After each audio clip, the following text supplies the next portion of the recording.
Welcome back to the show, everybody. We got a really great one for you. There is big news for Ripple at the World Economic Forum that starts tomorrow. Let's roll that intro. Here we go. This is Digital Perspectives with Brad Pymts. Subscribe for new content notifications. Now, here's Brad Pymts. Come on in. Welcome back to the show, everybody. You can follow me on Twitter at BackupBradley above at the top of the screen and everything that we're talking about here today. Let's go ahead and take a look at it real quick. So the market collectively is up to 956 billion plus. We're up about just shy of 3% collectively on the market. Bitcoin coming in at 32,409, still down 6.66%. XRP right now sitting at 27.27. It's 27 cents, and we're slightly green, but it's not worth mentioning. It's just honestly, I have to say, with all of the stigma and the lawsuit hanging over Ripple and everything else that's happened that stemmed from that, the delisting or the trading halt, which has really been more trading halts than anything, I have to say, I think it's actually performing well under the circumstances. So let's go ahead and get started in the news. There is a lot to talk about, and it's extremely positive and bullish for Ripple. So let's go here. We start with this from Michael Val 5 links. Temasek, I guess is the way to say that, is partnered with Visa, Standard Chartered, and MasterCard. The Singapore Stock Exchange, SGX, has partnered with investment firm Temasek to explore the use of blockchain technology for setting of asset trades. Let's keep it moving. This is, again, from Michael Val 5 links. Can't tell by their customer service, he says. Data from the website of Coinbase shows that the largest U.S.-based crypto exchange now has more than 43 million verified users. That's a lot. Meanwhile, the amount of assets stored on Coinbase has exceeded a whopping $90 billion. Go Coinbase. Yeah, but let's get the customer service up to snuff, shall we? Moving on, the biggest retail bank in Russia is reportedly gearing up to launch its own proprietary stablecoin. Again, I have said this, and we've noted this many times, but when you see things like this, knowing that Russia doesn't exactly get along with everyone around the world, but yet they are preparing to launch its own stablecoin. I think that if that doesn't show you that this is an internationally coordinated effort to some loose degree, you're really just not getting it. That's not an opinion. That's happening collectively around the world. Everyone is preparing to launch CBDCs, or issued stable coins from a central bank, however you like to say it, off of a digital ledger. It's going to happen, whether they all have their own private networks and it plugs into another collective network that's been built privately on top of something like the XRP ledger open source technology, as Brad Garlinghouse has suggested, is another matter. But I certainly believe that we will have something to do with all of this in the back end here. And let's keep going. So looking here, China's biggest cities are planning to hold pilots to promote the use of country central bank digital currency this year. They are expanding after the recent lotto test that we saw with the CBDC in Shenzhen. So this is exciting to me because I know that the world collectively doesn't want to bow down to China being the leader of the fourth industrial revolution. So I believe this kind of pressure from China pushing to remain the leader in this space is going to force an enormous cataclysmic transformation upon the crypto space, and is going to forever change how this space looks going forward. And I don't think we're far away from that happening. Okay, and I firmly believe, by the way, that the SEC lawsuit with Ripple is a part of that transformation. Okay. BIS said the proof of concept platform will use multiple CBDCs to explore feasibility of faster and cheaper cross-border payments. I showed this to you yesterday, and I'm showing it to you again because it's massive news. This is not a one-day piece, okay? We drilled down into this, and when we did drill down into this, I showed you inside of this article just to highlight, because we're going to look at other stuff here, the fact that one of the tests that they're getting ready to do is testing on a cross-border network and how they can interact with the CBDCs in settlement. That's what they're doing. Now, we know Bank of England has done such a test with the RTGS, the real-time gross settlement, about 3 to 4 years ago with Ripple, and it was extremely successful. Now, this came out this morning from Bitcoinist.com, shared by Michael Val 5 links. XRP could be on the brink of mainstream adoption as Benoit Coyer, appointed chief of the Bank of International Settlements, lists cross-border payment solutions as a top urgent priority in the current financial world. I cannot stress to you how incredible the fact that someone from the BIS like Benoit Coyer, who is the chief, is putting this issue front and center. It is enormous, and it cannot be overstated, and that's why we're looking at it again today, right?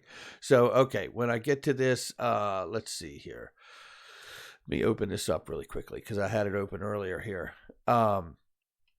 Again, this goes into, it's about having a technology that cuts across borders. Everyone agrees cross-border payments are now too slow and too costly. Top priority for community is not CBDCs. The top urgent priority is to improve cross-border payments, in particular for low-income and developing economies. Well said on that front.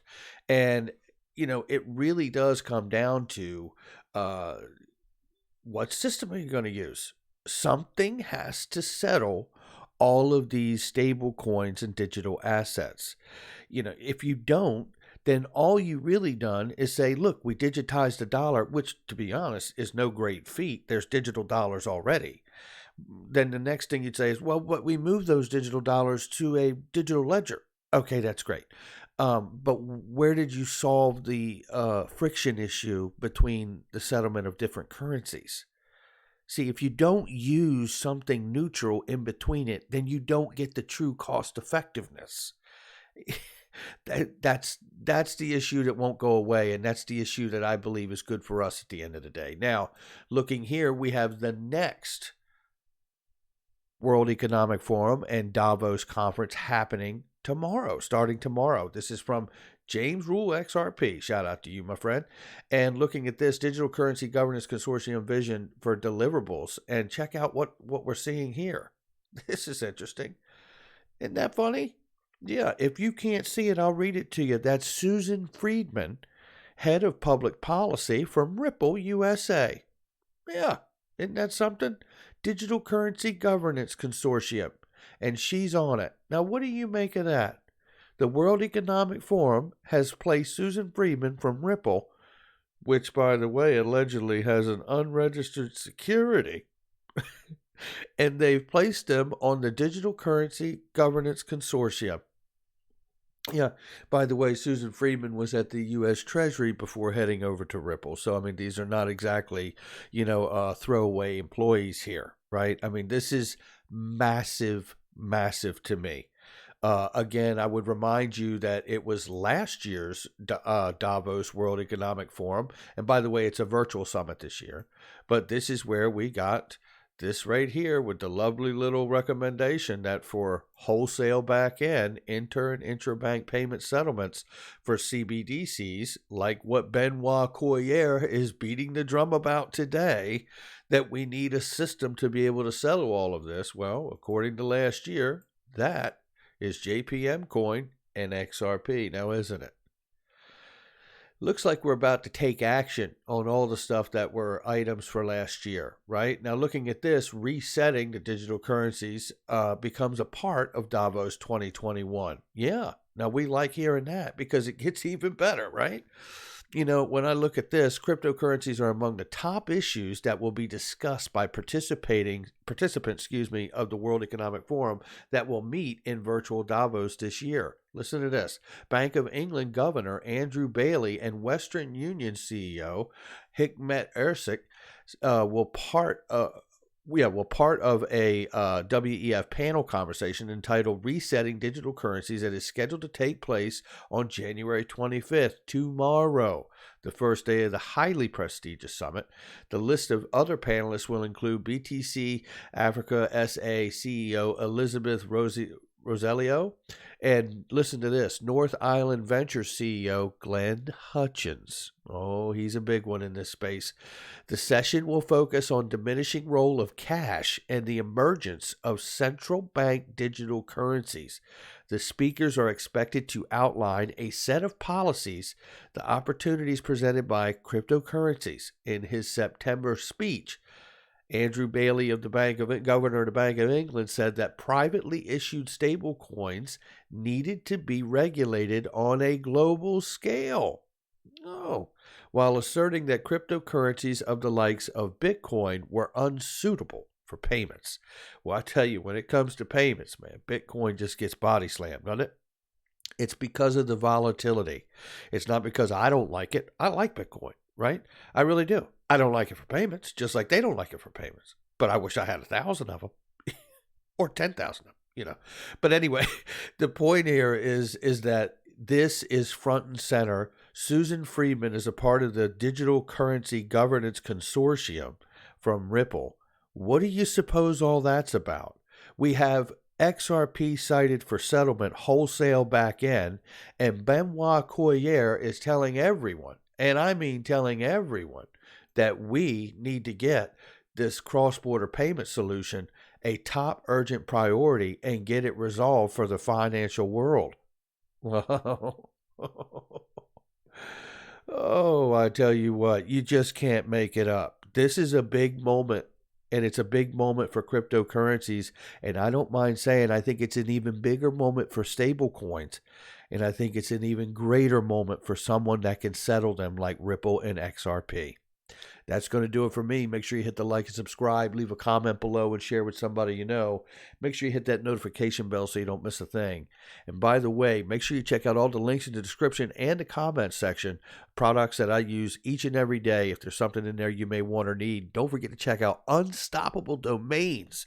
That is the next .com, they say. So make sure you check that out as well, and I will catch you on the next one.